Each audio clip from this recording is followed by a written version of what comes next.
Hey all எல்லோரும் எப்படி இருக்கீங்க? எல்லோரும் ரொம்ப நல்லா இருக்கீங்கன்னு நம்புகிறேன். Have a happy and healthy life style. இன்றைக்கி நம்ம என்ன பார்க்க போகிறோம் அப்படின்னா, என்னோடய நான் மாடுலர் கிச்சனை நான் எப்படி சிம்பிளாக ஆர்கனைஸ் பண்ணுறேன் அப்படிங்கிறது தான் வீடியோவாக எடுத்திருக்கேன். நம்ம கிச்சனை எப்படி மாற்றினா நம்மளுக்கு கம்ஃபர்டபுளாக ஈஸியாக இருக்குமோ அந்த மாதிரி மாற்றிக்கிட்டோம் அப்படின்னா இன்னும் கொஞ்சம் ஈஸியாக இருக்கும். நான் வந்து என்னோடய கிச்சன் செல்ஃபில் ஃபைபர், ஸ்டீல், கிளாஸ் எல்லாமே கம்பைன் பண்ணி வச்சுருந்தேன். இந்த டைம் ஃபுல்லாகவே கிளாஸில் மாற்றிக்கலாம் அப்படின்னு சொல்லிட்டு டிமார்ட் போயிருக்கும்போது எல்லாமே ஓரளவுக்கு பர்ச்சேஸ் பண்ணிட்டு வந்தேன். சும்மா நார்மலாக ஈர துணி வச்சு தொடச்சி எடுத்து விட்டாலே போதும். ஏன்னா நான் ஒரு 3 டேஸ் ஒன்ஸாவது அடிக்கடி எடுத்து க்ளீன் பண்ணிக்கிட்டே இருப்பேன். ஏன்னா இது வந்து காற்று காலம்.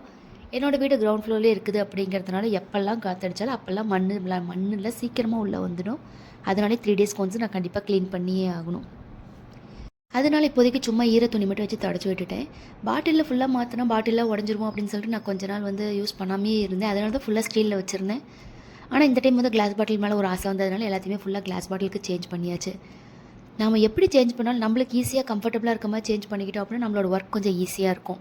இதில் இன்னொரு விஷயம் என்னென்னு பார்த்தீங்க அப்படின்னா, நம்ம கிச்சனை எவ்வளோ க்ளீனாக வச்சுருந்தாலும் நம்மளால் அந்தளவுக்கு ஈஸியாக ஒர்க் அந்த அந்த இடத்துல ஈஸியாக செஞ்சு முடிச்சிட முடியும்.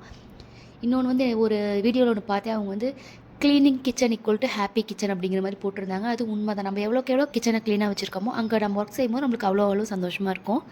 ஏன்னா இன்னொரு எக்ஸ்ட்ரா வேலை அதில் இருக்காது. நம்ம கிச்சனை ரெகுலராக க்ளீன் பண்ணாமல் விட்டுட்டோம் அப்படின்னா அதில் எக்ஸ்ட்ரா ஒர்க்கு நம்மளுக்கு ஆட் ஆகிட்டே தான் இருக்கும். அதை தனியாக ஒரு வேலையை எடுத்து செய்யணும்.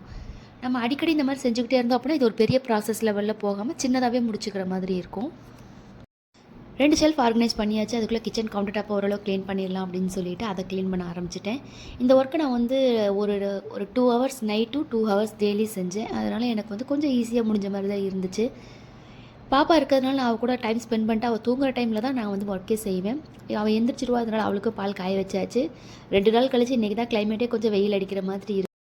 கிளைமேட் நல்லா தான் இருக்குது. நல்லா காற்றடிச்சிக்கிட்டு இப்போ வந்து காலையில் எழுந்திரிச்சு கொஞ்சம் சீக்கிரமாக கோயிலுக்கு போயிட்டு வந்தாச்சு. பிரேக்ஃபாஸ்ட், லஞ்ச் எல்லா வேலையுமே முடிச்சாச்சு. பாப்பா தூங்க வச்சுட்டு அடுத்து மீதி இருக்க இன்னும் 2 ஷெல்ஃபே ஆர்கனைஸ் பண்ணலாம் அப்படின்னு சொல்லிட்டு வந்தாச்சு. அந்த சைடு ஃபுல்லாக க்ராசரிஸ் எல்லாம் ஃபில் பண்ணியாச்சு. இந்த பக்கம் நான் எப்பவும் புழங்குற ஜாமானம்லாம் எடுத்து அரேஞ்ச் பண்ணணும்.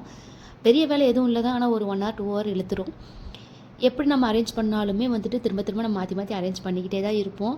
அரேஞ்ச் பண்ணாமல் சும்மா இருக்கிறோம் அப்படின்னாலும் நம்ம மனசு கேட்காது. ஏதாவது ஒன்று மாற்றி வச்சா இன்னும் கொஞ்சம் நல்லா இருக்குமே அப்படின்னு தான் அடிக்கடி தோண்டிகிட்டே இருக்கும்.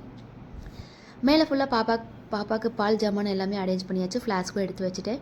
கீழே ரெகுலராக யூஸ் பண்ணுற பாத்திரம் எல்லாமே பால் குக்கர், இட்லி குக்கர் எல்லாமே எடுத்து வச்சாச்சு. அதுக்கு கீழே பார்த்திங்கன்னா மிக்ஸி கிரைண்டர் எடுத்து செட் பண்ணலாம் அப்படின்னு சொல்லிட்டு ஒரு ஐடியாவில் எல்லாமே மாற்றி வச்சிட்ருக்கேன். எனக்கு தெரிஞ்சு இந்த கிச்சனுக்குள்ளே வந்தால் அப்படின்னா ஒரு 2 hours 3 hours கம்ப்ளீட்டாக முடிஞ்சிடுது. அது ஒரு க்ளீனிங் அப்படின்னு வந்துட்டாலே கண்டிப்பாக முடிஞ்சிடும். ஆனால் நான் எப்பயுமே வந்து கிச்சனுக்குள்ளே வந்து அப்படியே எனக்கு வந்து ஒரு வந்துடக்கூடாது அப்படிங்கிறதுனால எல்லா வேலையுமே கொஞ்சம் பார்த்து தான் செய்வேன்.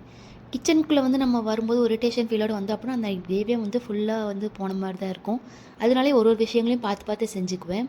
ஃபஸ்ட் ரேக்கில் செராமிக் ஐட்டம்ஸ் எல்லாமே வச்சாச்சு. செகண்ட் ரேக்கில் டெய்லி யூஸ் பண்ணுற க்ராசரிஸ் வச்சாச்சு. 3rd ரேக்கில் மந்த்லி க்ரோசரிஸ் எல்லாமே ஃபுல்லாக ஃபில் பண்ணி வச்சாச்சு. இந்த சைடில் வந்து மிக்ஸி கிரைண்டர், இந்த வெங்காயம் தக்காளி கூட எல்லாமே இந்த லாஸ்ட் செல்ஃபில் வச்சாச்சு. இப்போ ஓரளவுக்கு பார்க்க கொஞ்சம் நீட்டாக இருக்குதுன்னு நினைக்கிறேன். ஓரளவுக்கு ஆர்கனைஸ் பண்ணி வச்சுட்டேன். இதுவே எனக்கு கொஞ்சம் கம்ஃபர்டபுளாக தான் இருக்கும். நம்ம சேனல் இது வரைக்கும் யாராவது சப்ஸ்கிரைப் பண்ணாமல் பார்த்துட்ருக்கீங்க அப்படின்னா மறக்காமல் சப்ஸ்கிரைப் பண்ணிக்கோங்க.